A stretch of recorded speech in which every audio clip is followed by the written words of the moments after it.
francamente no tengo en mente candidatura, así como tampoco la tuve en mente la candidatura para ser presidente del Congreso que me llevó a la presidencia de la República. Y hoy tenemos en nuestros estudios al expresidente Francisco Sagasti. Bienvenido, Francisco. Gracias por estar con nosotros. Muchas gracias, Nicolás. Gracias por estar con usted y con todos los oyentes y televidentes de Exitosa. Francisco Sagasti acaba de publicar con Lucía Málaga y Giacomo Ugarelli un libro que se llama Gobernar en tiempos de crisis, que es un balance del gobierno de Francisco Sagasti. 8 meses y 10 días fueron, ¿no? 8 meses y 10 días, pero en realidad no es un balance, es muy selectivo, porque realmente se hizo mucho más de lo que podemos poner en un solo libro. Este ya era un libro bastante pesado, me decían la broma que era más gordo y más largo que el periodo de gobierno, decía Rosa María Palacios, ¿no? Hubo mucho más cosas y yo en cierta medida pido disculpas a los otros ministros y colaboradores que hemos tenido en el gobierno de transición y emergencia porque no hemos podido incluir todo. Eso sí, sugiero que quienes estén interesados vean el informe que hizo la presidencia del Consejo de Ministros, que sí cubre toda la gama de lo que hizo el gobierno de transición y emergencia. Pero si usted, Francisco, pudiera resumirle a la gente el balance de su gobierno, hay una cosa que es clara, ¿no? Lamentablemente, y no lo digo porque Francisco Sagasti esté sentado acá, o sea, lamentablemente lo que tenemos en el Perú es que ser expresidente es sinónimo de procesado, investigado, sospechoso de corrupción. Eso no ha pasado con Francisco Sagasti. Bueno, no ha pasado. Y no va a pasar con Francisco Sagasti. Se hizo todo con la mayor transparencia, siguiendo estrictamente todas las normas. No hubo ningún intento de acción indebida, ningún contratista ni proveedor del Estado se reunió en Palacio conmigo, con la presidenta del Consejo de Ministros. Respetamos absolutamente el cuadro de ascensos de las fuerzas del orden, las Fuerzas Armadas y la Policía Nacional. Y quizá lo que tratamos de hacer es tratar de demostrar que el Perú se puede gobernar bien, se puede gobernar con transparencia, se puede gobernar en democracia, se puede gobernar con resultados prácticos en situaciones sumamente difíciles como las que enfrentaba el país cuando llegamos al gobierno. Eso es el logro. Todo el mundo me pregunta, las vacunas, las elecciones, exitosa. En fin, o sea, veníamos de una situación muy digamos, compleja, ¿no es cierto?, de una confrontación muy intensa y todo esto en medio de una pandemia, ¿no es cierto? En medio de la pandemia, con una crisis económica, con inmovilidad de muchas personas, con dificultades para poder ganarse la vida la mayoría de peruanos que trabajan día a día, sin vacunas, sin oxígeno, con problemas en cuanto a las camas UCI. En fin, teníamos una situación bastante complicada, ¿no? Y ahí, felizmente, lo que logramos hacer es armar un equipo, porque esto no se puede hacer solo, un equipo de primer nivel con gentes comprometidas, conocedoras de los campos en que tenían que actuar y que fueron capaces y fuimos capaces de armar un grupo de trabajo muy cohesionado que se puso a trabajar inmediatamente a resolver los problemas que enfrentamos. Ahora, lo que es cierto es que, por ejemplo, en el tema de la crisis de la salud pública, lo que ocurrió con la pandemia que puso en evidencia muchos de nuestros abismos, de nuestra brecha, como se le ha dado por decir últimamente, ¿no es cierto? Y una de las evidencias que puso sobre la mesa la pandemia fue la crisis de la salud pública. Absolutamente. Es decir, la vacuna era nuestra única salvación porque si pretendíamos depender del sistema de salud íbamos muertos. O sea, y por eso, lamentablemente, falleció la cantidad de gente que falleció. Bien, pero mira, ahí tenemos unos claroscuros muy interesantes. En primer lugar ha sido la postergación del sector salud a lo largo de muchísimos años. En segundo, la fragmentación. Teníamos al MINSA, teníamos salud, la sanidad policial, teníamos diferentes sistemas de salud que no conversaban entre sí, al punto tal, por ejemplo, cuando tratamos de tener un padrón integrado de los médicos y trabajadores de salud para poder darles la prioridad que se merecían en la vacuna, fue extremadamente difícil. Había un padrón de algunos médicos y algunos enfermeros que trabajaban en una institución otros en otras, había duplicados, había vacíos, y nos tomó realmente unas semanas de trabajo muy, muy intenso el lograr constituir este padrón de más de 500.000 de personas que eran los que nos cuidaban, y lo que dijimos en ese momento, cuidemos a los que nos cuidan. Entonces el tema no fue solo tratar de salvar vidas mediante la vacunación, sino también vacunar primero a aquellos que salvan vidas, una manera indirecta de salvar muchísimas vidas. Lo que sí quedó muy claro, y eso lo decimos en el libro, que el sistema de salud fragmentado que teníamos no permitía una respuesta rápida y sobre todo una respuesta justa para toda la ciudadanía. Lo que nos importaba es que todo peruano y peruana, todo ciudadano tenga el mismo derecho a acceder a los servicios de salud y sobre todo a las vacunas. Y eso en un país que está acostumbrado a que hay algunos que tienen privilegio, que yo vengo primero, etc.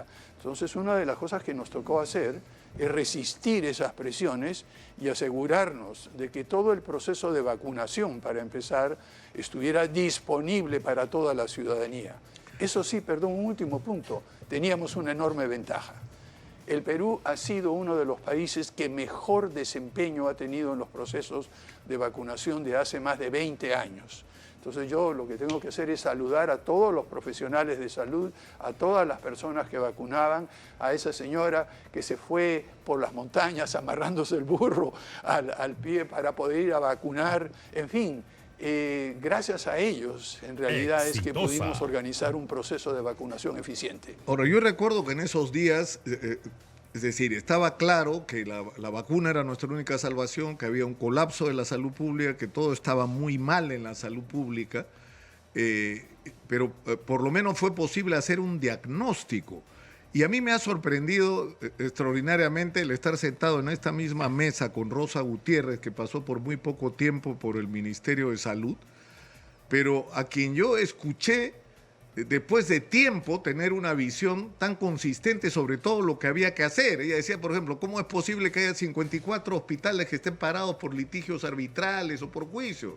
Entonces el Congreso tiene que hacer una ley para separar los conflictos por el arbitraje de la operación de los hospitales. Hay hospitales que están en el 90 y tantos %, por ejemplo, o decir, ya hemos hablado mucho del primer nivel de atención. Bueno, lo que hay que empezar a hacer cosas en relación al primer nivel de atención, o el problema de contratación de personal. A lo que voy es que muchas de las cosas, de los defectos, déficits que se pusieron en evidencia con la pandemia, que ya sabíamos que había que corregir, no se han corregido. Pero ¿por qué nos ha pasado eso? Si era evidente, o sea, en ese momento fue evidente lo que estaba pasando. Pero es un problema un poco más de fondo. ¿Por qué hay arbitrajes? ¿Por qué hay estos líos? Porque tenemos unas normas de contrataciones del Estado que tienen una serie de problemas que son bastante engorrosas, complicadas, y que asumen que la persona que empieza a litigar o es culpable o tiene algún problema serio.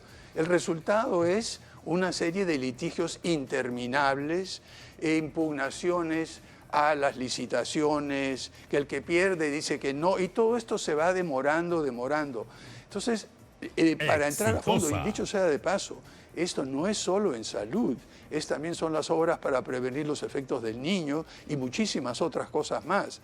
En el poco tiempo que estuvimos, tratamos de ver cómo enfrentar ese problema, pero eso requería cambios significativos en la ley de contrataciones del Estado, requería también cambios en la forma en la cual se relacionan las instituciones públicas y la Contraloría, cambios en la ley de servir, en el sentido de hacer que mucho más instituciones públicas se incorporen.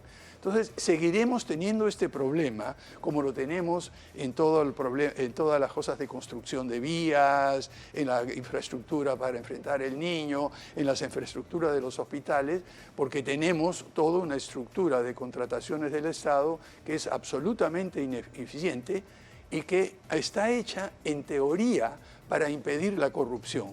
Pero lo que permite, al tener tantas leyes, es interpretaciones por un lado y por otro lado, en vez de hacer algo más simple que permitiera una mayor transparencia en la ejecución de las obras públicas. Si no se resuelve eso, una ley para arbitrajes mi querido amigo Lucar, eso no va a resolver solamente el problema. Claro, porque el otro tema que se pone o se puso en evidencia de manera dramática durante la pandemia es que, y de eso hablábamos con Rosa Gutiérrez también, ella decía, no solo hay un problema de recursos, por ejemplo, ella dijo, transferimos creo que el 80% del presupuesto para el sector salud en febrero, cuando normalmente se demoran meses en hacerlo. En febrero la gente tenía la plata para gastar en salud, pero hay un problema muy grave de ineficiencia en la gestión. Y esto va de la mano con corrupción en el manejo del recurso público. Sí. Entonces, si no resolvemos esos, es decir, es verdad, hay un entramado, un enredo ahí de legislaciones supuestamente para protegernos de la corrupción, que lo que hacen es generar más corrupción. Exacto. Pero por el otro lado, hay una tremenda ineficiencia en el aparato del Estado y eso tiene que ver con el tema de la meritocracia, que no hay una meritocracia en el aparato del Estado peruano. Mire, yo solamente puedo hablar sobre lo que logramos hacer. Usted recuerda muy bien que debido a todos estos problemas que tuvimos con Vacuna Gate, y debido a que altos funcionarios del Ministerio de Salud habían participado en las vacunaciones irregulares, hubo que cambiar una buena parte de la plana mayor del Ministerio de Salud. Sin embargo, bajo el liderazgo de Óscar Ugarte, la plana mayor se recompuso en menos de 2 semanas. Y no solamente se recompuso en menos de 2 semanas, sino logró actuar de la manera que ustedes han visto, todos han sido testigos de la manera en lo que se hizo de la mejor manera posible todo lo que se pudo para enfrentar la pandemia. Entonces, hablar de ineficiencia en general y todo eso, yo creo que es un poco exagerado.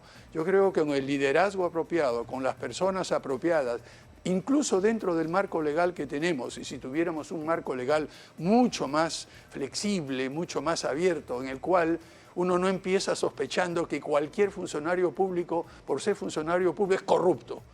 Entonces, al no extender esa confianza, desde ahí ya nos estamos impidiendo actuar con celeridad. Pero lo que ha ocurrido, presidente, es que se constituye un equipo con un mínimo de eficiencia y cambia el gobierno, cambia el ministro y cambia todo. Es decir, bueno, yo estoy confirmando una información que me parece ya para no creer. O sea, se supone que ha habido 70 nombramientos prácticamente en las últimas horas en salud. Entonces, ¿cómo vas a sostener una política pública si cada vez que cambia el presidente, que hemos cambiado 6 veces en 7 años, y los ministros, para hablar solo de salud, no, ya perdí la cuenta cuántos ministros de salud hemos tenido, y cada vez que entra un ministro de salud, cambia los equipos, cambia la gente que toma las decisiones, cambia la gente que resuelve, que se contrata, entonces no puedes tener políticas sostenidas en el tiempo, no puedes. Por eso mismo es que he mencionado entre las cosas que hay que hacer, asegurarse que servir este esquema de funcionarios públicos meritocráticos, honestos, con todas las posibilidades de poder ejercer una función eficiente y eficaz, eso es lo que hay que generalizar.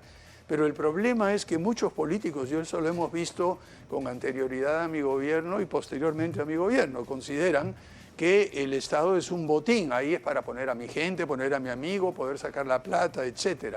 Y no hay una concepción mínima básica de bien común, no hay una concepción mínima de lo que se debe hacer. Se considera, y desgraciadamente lo estamos viendo hace un buen tiempo, como usted ha mencionado, en el accionar público. Pero cuando se tiene una concepción clara de cuáles son los objetivos, cuando se tiene una posición clara con respecto al bien común, al bienestar de la ciudadanía, de allí se derivan algunas decisiones que claramente redundan en beneficio de las mayorías.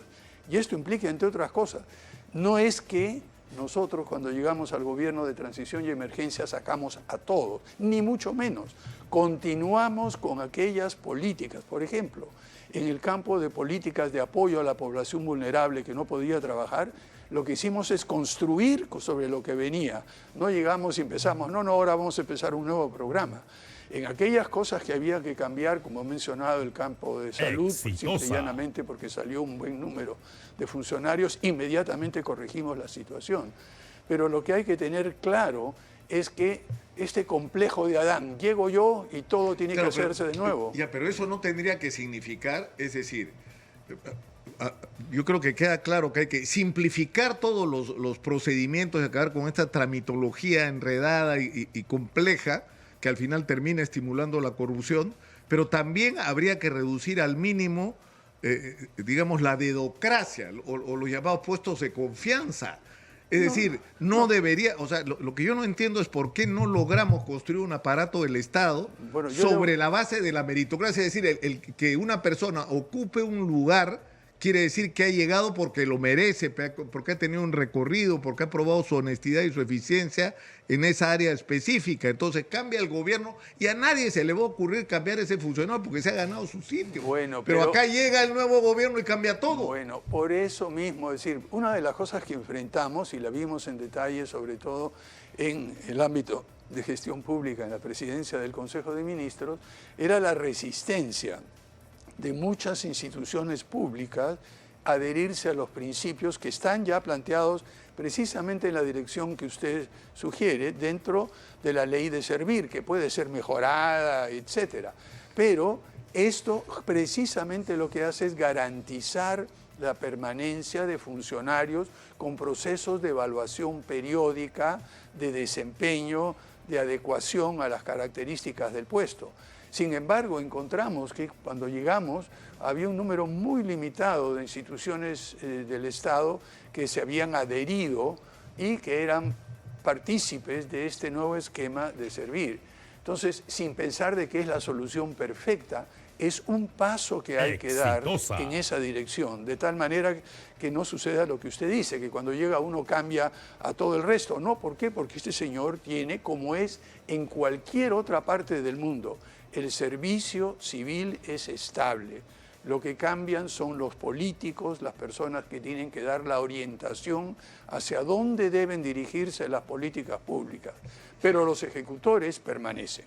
Yo creo que poco a poco iremos llegando a eso y a mí me preocupa lo que está sucediendo, por ejemplo, y lo que ha sucedido en algunas instituciones públicas en las cuales se nombraban las personas por concurso, y acá me refiero específicamente a un caso que conozco muy bien, que es el de SUNEDU, y hemos visto que después de haber avanzado para nombrar a los miembros del Consejo Directivo por un concurso público, abierto, transparente, con reglas claras y definidas, para evitar cualquier posible conflicto de interés, se vuelve ahora a lo anterior. Francisco, tenemos que ir a la pausa. Quisiera que regresemos para terminar o cerrar el balance de lo que fue su gobierno, pero para hablar también de la situación actual y de cómo salimos de este horrendo entrampamiento, de esta especie de revolcarnos en el fango, que es como yo siento que es la mejor manera de definir lo que nos está pasando. Por favor, vamos a la pausa y regresamos. Está en nuestros estudios el expresidente de la República, Francisco Sagasti, y estamos ya, digamos, yo quisiera que terminemos de cerrar el círculo del balance del gobierno. ¿No fue un error la manera como se manejó el nombramiento del nuevo comandante general de la policía? Es decir, el hecho de pasar a retiro a un numeroso grupo de oficiales que generó una situación seria de incomodidad dentro de la policía, donde una de las cosas que reclamaba era precisamente un mínimo de estabilidad, o sea, una especie de despolitización del manejo de los mandos policiales, ¿no? No creo que fue un error, yo creo que al final se demostró que fue lo correcto y lo adecuado. Quizá la manera en que se hizo, la forma en que se hizo puede haber tenido algunos reparos, pero era plenamente constitucional. La Constitución permite un procedimiento regular y un procedimiento excepcional. Fue una recomendación del ministro del Interior, que conocía muy bien este campo. Y luego, al ver la lista de las personas que iban a ser, con una excepción muy importante, que realmente, sobre todo, la persona que estaba a cargo en ese momento, en general no recuerdo su nombre, pero tenía una hoja de servicios muy buena, pero había estado con COVID un mes entero en cuidados intensivos. Y en los momentos en los cuales teníamos una situación extremadamente compleja y difícil, poner una persona a cargo de esta institución iba a ser muy complicado. Y luego, lo que se hizo fue poner a la persona de la cual el ministro y el gobierno tenía la confianza de que como director general de la policía hiciera una buena labor, como se hizo en esas circunstancias, y no solo eso, sino que a la vez gozara de la confianza de los efectivos de las fuerzas policiales. Entonces yo no veo que haya sido un error. El error sí fue cuando el ministro renunció, porque incluso antes de haber obtenido el beneplácito del Congreso, el voto de confianza, ya se hablaba de censurarlo. Pero ahí cometimos un error por tratar de hacerlo de manera apresurada. Decidimos, en vez de seguir la línea que habíamos trazado inicialmente, que la línea era que el ministro del Interior no sea una persona de la policía. En ese momento, dada esa situación un poco angustiosa y complicada, cambiamos el criterio y nombramos una persona que desgraciadamente no dio la talla en esas circunstancias y hubo que cambiarlo muy, muy rápido. Pero inmediatamente corregimos el error y el ministro del Interior que le siguió, José Hélice, realmente es una labor excepcional y muy clara, se ganó la confianza de la policía y aquí es importante recordar algunas cosas que la gente se olvida, ¿no? Recordemos, por ejemplo, cómo era el clima electoral para la primera y la segunda vuelta, con amenazas de violencia, de ronderos que venían, de gente que se iba en contra manifestaciones y todo eso. Durante la primera y la segunda vuelta no hubo un solo acto de violencia, ni uno. Durante el gobierno de transición y emergencia, ni uno, a pesar de todo eso que se planteaba. Segundo lugar, durante todo el tiempo del gobierno de transición y emergencia, en las cuales tuvimos las restricciones de movilidad y se hablaba de protestas, salidas, etcétera, las fuerzas del orden en general mantuvieron la calma, no hubo un solo saqueo.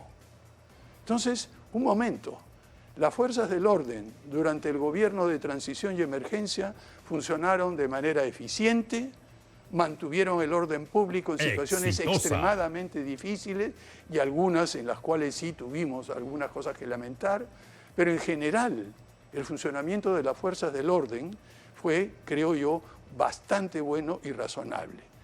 ¿Qué ha cambiado? ¿Ha cambiado la policía? ¿En un año y medio cambia la policía? ¿En un año y medio cambia las Fuerzas Armadas? No, lo que ha cambiado es el liderazgo político. Y aquí, que es importante, cuando vemos qué es lo que sucede en un momento y en otro momento, tomar conciencia del papel que tienen los líderes políticos, no solamente con su autoridad, sino con su responsabilidad. Y yo creo que aquí no es que la policía de un momento a otro se volvió sanguinaria o que quiere hacer masacres. Eso no sucedió en el gobierno de transición y emergencia. Y cuando hubo un incidente en que 2 efectivos desobedecieron órdenes explícitas, inmediatamente lo que se hizo, decomisarles el arma, ponerlos en detención, ponerlos a disposición de la Fiscalía y además de eso iniciar un proceso de investigación interna de acuerdo a las normas de la policía. Eso fue lo que se hizo y todo eso se complementó con un planteamiento que hice yo a través de las redes sociales y en público. Entonces, lo que ha cambiado no es la policía.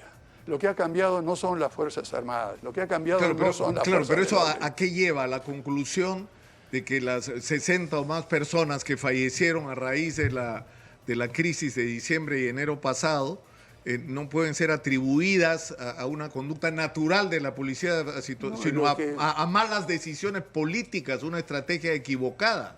A 2 cosas. Siempre lo sabemos que en toda fuerza del orden hay algunos elementos que son más proclives a actuar de cierta manera u otra.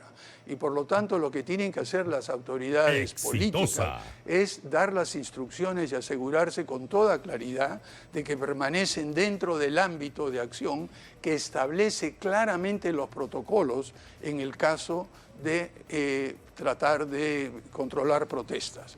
El último, el quinto, y solo cuando hay una amenaza directa al efectivo de las fuerzas del orden, solo en ese caso están autorizados para usar las armas de fuego. Pero hemos visto, desgraciadamente, otras situaciones en las cuales, de acuerdo a los médicos legistas, muchas de las personas murieron con tiros por la espalda.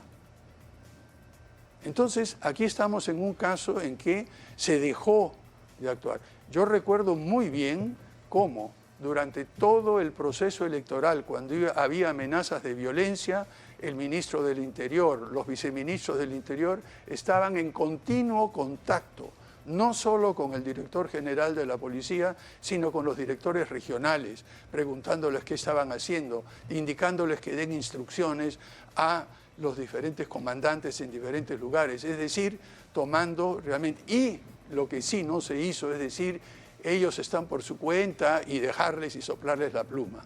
Yo creo que la política implica tanto autoridad como responsabilidad. Y yo quiero que se note, y eso se dice también en el texto, que hay una diferencia entre lo que es asumir responsabilidad política y no asumirla. Es decir, Francisco Sagasti considera que acá hay una responsabilidad directa de Dina Boluarte y... Bueno, yo creo que no quiero indicar por nombres porque hemos visto, todos hemos visto en las conferencias de prensa, hemos visto en las declaraciones, yo creo que cada uno debe tomar su propia conclusión. Lo que yo estoy indicando es lo que está establecido en las normas legales, lo que está establecido en los protocolos en los cuales las fuerzas del orden se enfrentan a la ciudadanía durante protestas, lo que está establecido en la Constitución, el primer mandato, proteger la vida de los ciudadanos. Cada uno saque su propia conclusión con respecto a eso. Como expresidente no me corresponde a mí pronunciarme sobre la situación actual o de los presidentes anteriores. Pero lo que sí corresponde es una opinión sobre cómo salir de este entrampamiento en el que estamos. Es decir, se produce una situación que ahora, o sea, yo no sé cómo interpretar sinceramente esta alianza en el Parlamento entre Perú Libre y Fuerza Popular, pero digamos, se produce la ascensión al gobierno de Dina Boluarte, que debía ser un gobierno de transición considerando la crisis. Así, ¿no? Lo dijo ella prácticamente. Y debía haber un adelanto de elecciones que claramente ahora no quieren que se produzca. Pero ¿cuál es la opinión de Francisco Sagasti sobre esto? ¿Cuál es la salida a esta situación en la que estamos? Hay varias salidas, ¿no? En primer lugar, recordemos que en marzo del año pasado y luego en abril del año pasado propuse la posibilidad de un adelanto de elecciones generales en el Congreso y en el Poder Ejecutivo. Luego, en abril, en otro artículo que publiqué el año pasado, indiqué que esto debería hacerse con un cambio mínimo, pero importante en las reglas electorales para asegurarnos que no estamos con más de lo mismo, y con un compromiso de aquellos legisladores que salgan elegidos en ese proceso electoral de atenerse a una agenda de reformas discutidas con la ciudadanía. Eso se planteó hace más de un año y creo que sigue vigente. A mí no me convence esa idea de que un adelanto de elecciones va a dar inestabilidad. Si se hace un adelanto de elecciones generales con nuevas normas, y no todas, pero por lo menos el mínimo que garantice una mejor representación y una cierta convergencia de diferentes fuerzas, yo creo que, como usted dice, podríamos tener un nuevo gobierno de transición, cuya tarea central sería enfrentar problemas inmediatos que tenemos ahora como Ejecutivo, y la tarea central del Congreso sería introducir las reformas que permitan un proceso electoral mucho más razonable en el 2026. Yo creo que esto sería la salida menos traumática, por llamarlo así. Hay otras posibles salidas que se plantean, un referéndum, recoger firmas para hacer el adelanto de elecciones, o que es una renuncia o vacancia del Ejecutivo, pero permanecer en el Congreso.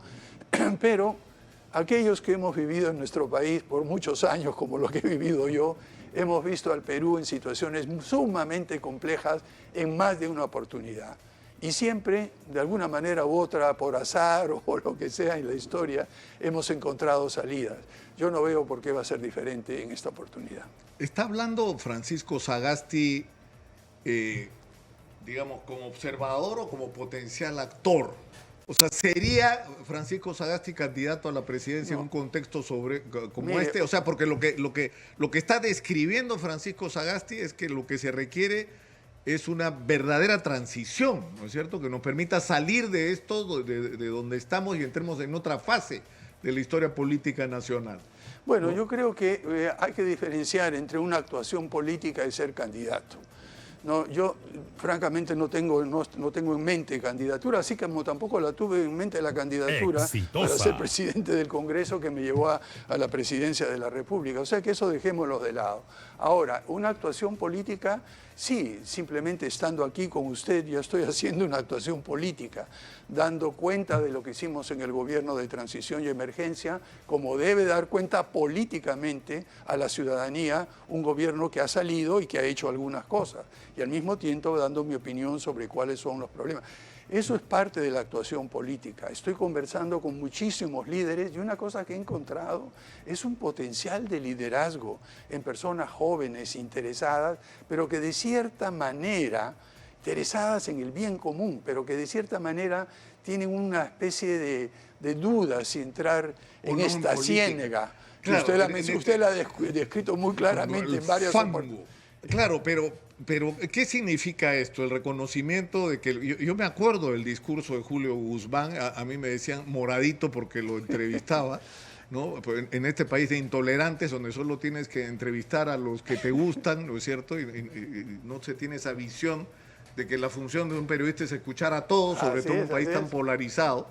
Pero Julio Guzmán tenía un mensaje que en un momento fue muy poderoso, es decir, mientras dejemos que la política esté en manos de las malas personas, de la gente deshonesta, no podemos quejarnos. Entonces la única forma de cambiar las cosas es que la gente decente, la gente que tiene ideas, la gente que quiere comprometerse en cambiar su país más, la gente que está haciendo cosas para que el país sea diferente, es la que debe meterse en política. Bueno, ese proyecto fracasó el Partido Morado. No lo creo, el Partido Morado continúa, están dando, hay otros partidos también, pero aquí lo importante es el mensaje de fondo. El mensaje de fondo es de una renovación de nuestros políticos. No quiero hablar de clase porque eso sería ya asumir de que existe una clase, lo que tenemos un montón de improvisados que llegan sin tener una idea muy clara. Todos quieren ser presidentes, pero no saben para qué, ni cómo, ni qué visión, ni cómo lo van a poner en práctica. Yo creo que hay muchas personas de muy buena voluntad en diferentes ámbitos. Lo que no hay todavía en nuestro país es la costumbre de lo que usted ha mencionado, de poder sentarse con el que piensa ligeramente distinto,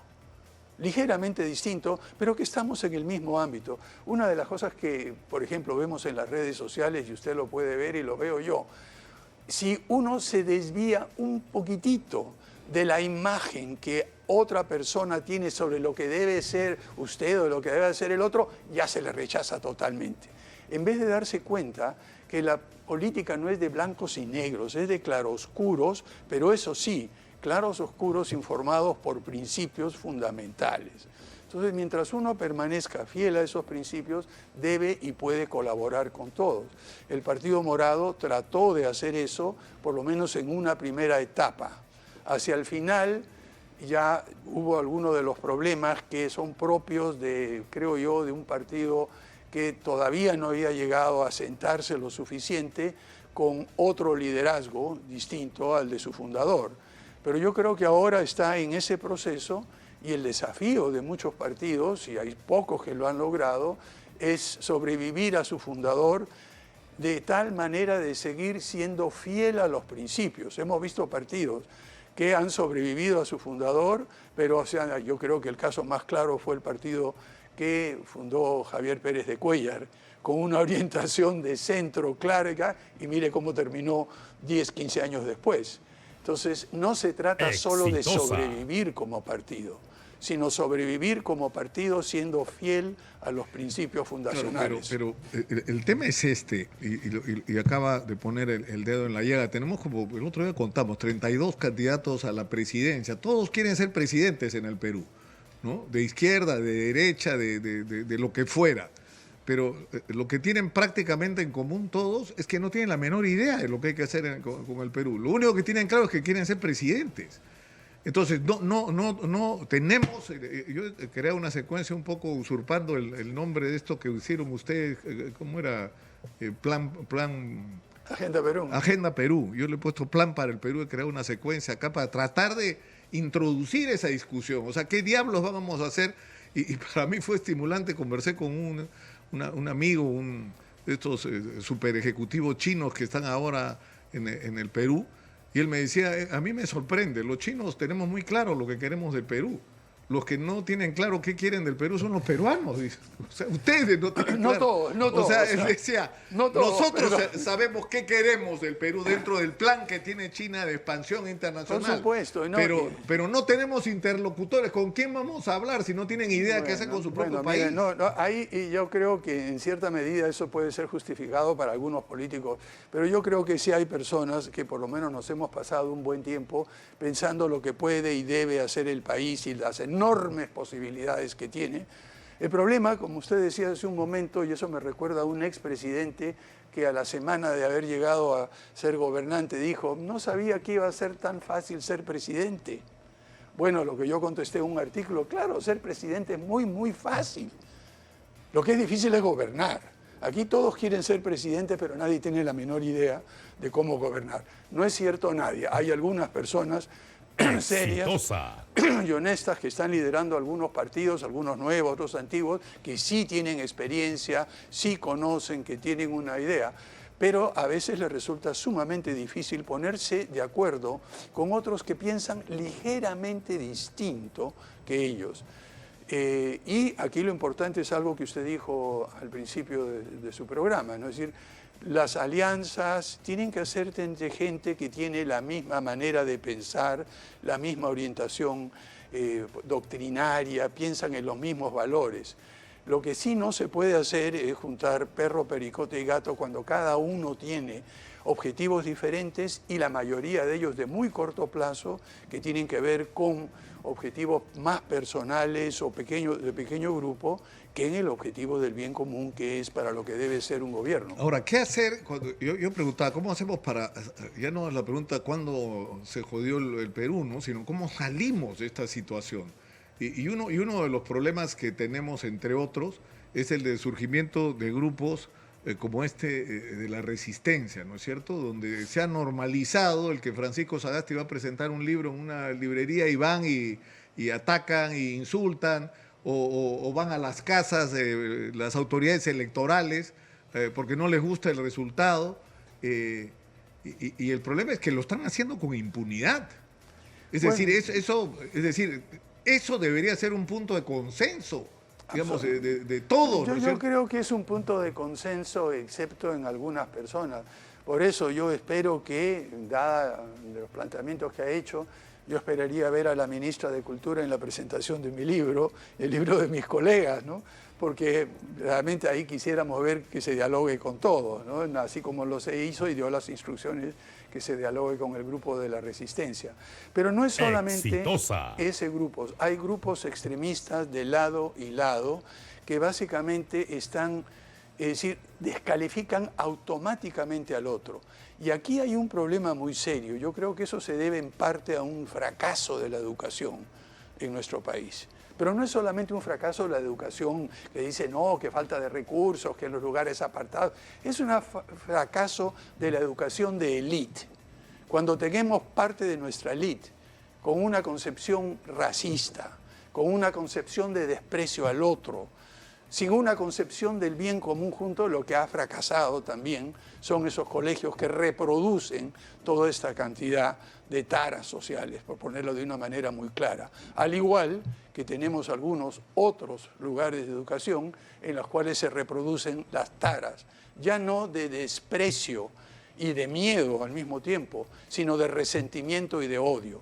Entonces tenemos que, como sociedad, sobrepasar estos dos extremos de desprecio, por un lado, digamos, matizado con miedo, y por otro lado, de resentimiento matizado con odio.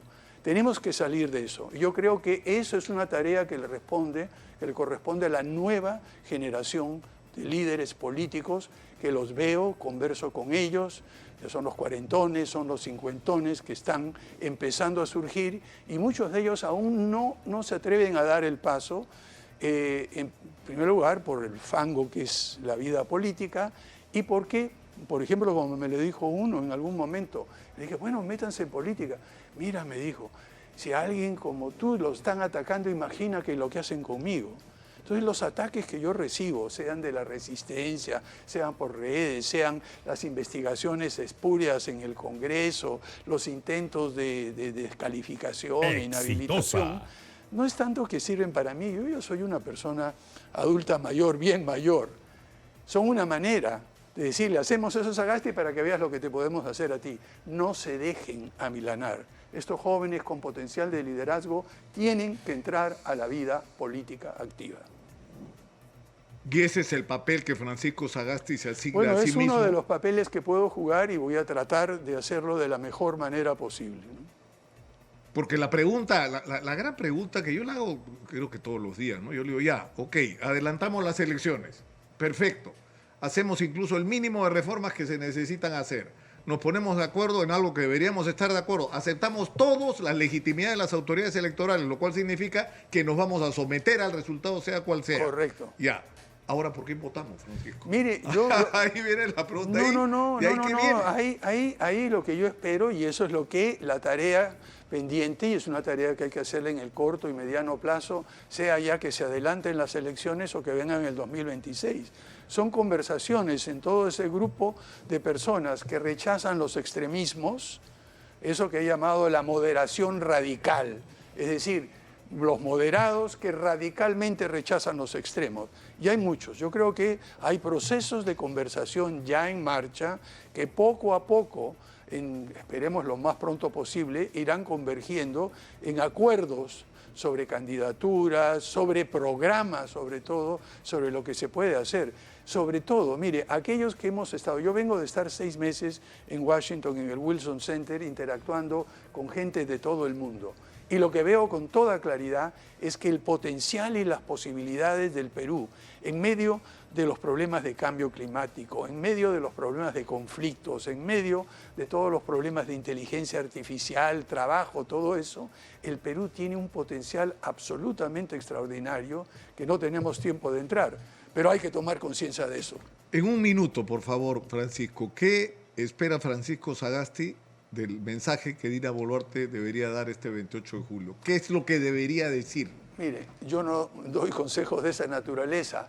En menos de un minuto, en un segundo, yo espero lo que venga y espero que se ilumine para hacer algo que el país realmente requiere. Nada más. Adelantar las elecciones de alguna forma. A eso es lo que planteamos muchos de nosotros, pero ya veremos qué es lo que ella decide. Muchas gracias, Francisco, por estar con nosotros. Francisco Sagasti, expresidente de la República, ha estado aquí en Exitosa.